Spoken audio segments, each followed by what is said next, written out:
that fake news. It's all fake news. This fake news was indeed fake news. So false and fake. False and fake. Go ahead. No, not you. Not you. Your organization's terrible.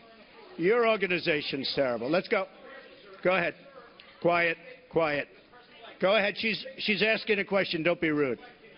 Don't be rude. Don't be rude. No, I'm not going to give you a question. I'm not going to give you a question. You are fake news. A thing called fake news. Some of the media outlets that I deal with are fake news.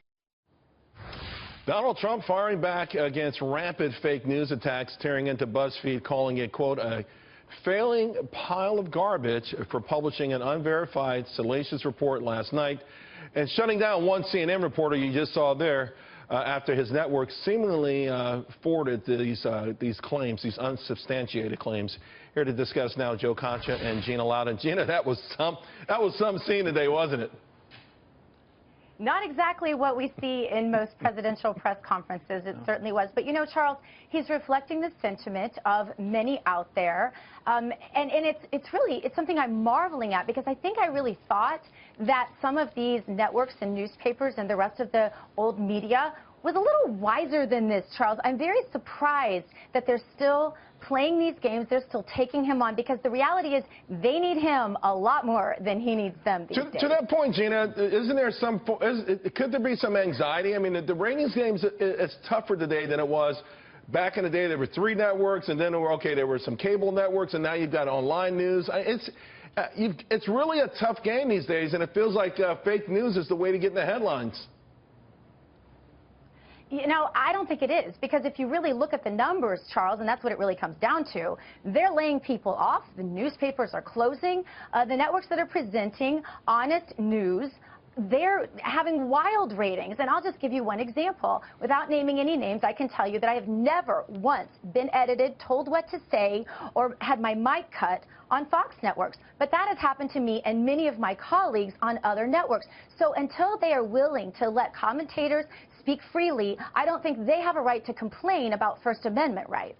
You know, BuzzFeed, of course, Joe, has come out with a statement trying to justify this. And even throughout their report, they admitted, hey, you know what, it's unverified from a mystery person.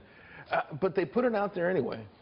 There is no excuse whatsoever to ever publish what they just published. As you said, uncorroborated, unverified, based on third-party intelligence. And they admit, before they put out the story, we know there's errors in here, but we're going to do it anyway. We're going to throw it against the wall, see if it sticks.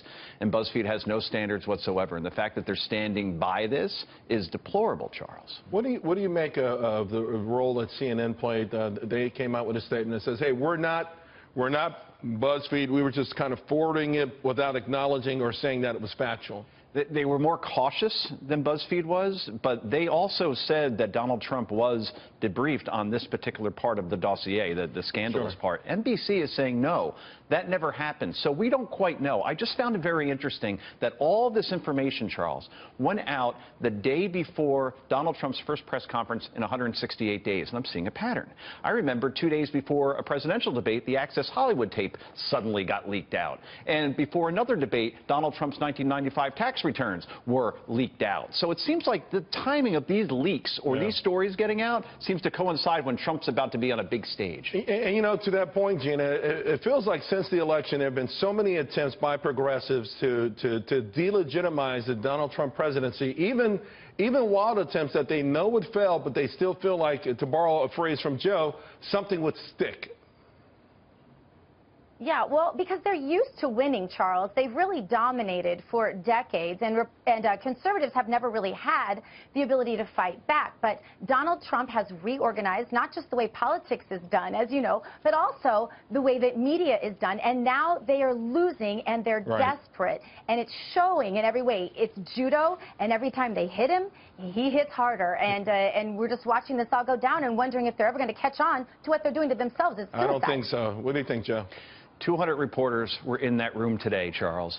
Jim Acosta doesn't have the right to ask a question or demand a president-elect, you have to let me ask you a question. What about all the other reporters in the room? I felt that was unprofessional. And by the way, Donald Trump did take a CNN question very shortly thereafter, but I think he wanted to prove your point as well.